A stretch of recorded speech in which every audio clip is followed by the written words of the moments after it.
чинь өнөөдрийн хурлаар таны хэлсэн гол мессеж юу вэ? Хамгийн чухал мессеж бол үндсэндээ одоо биднэрт байгаа хуулийн өөрчлөлтийн асуудал, хөрөнгө оруулалтад ээлгүй асуудал, агуу хэлсэн зэгнэлдэх асуудал, энэ тэгээд одоо хүн суртал, авилгалтай холбоотой асуудлууд одоо гол асуудлуудаа салбарын арчим одоо гишүүдээр илэрхийлж байна. Гол асуудал бол юу вэ гэхээр бид нийгмийн оролцоо зөв болгох хэрэгтэй.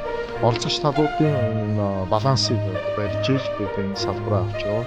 За тэгэхээр олон нийтийн оролцоог зөв болгох, олон нийтийн оролцоогоо сайжруулах, энэ салбараа зөв ойлгох алхмаас бидний бүх асуудлыг шийдэл гарна гэсэн ийм байр суурьтай байна. За хоёрдугаарт бол энэ хуулийн өөрчлөлтүүдээр тусах гол агуулгуудын нэг нь өөрөө бас энэ байна.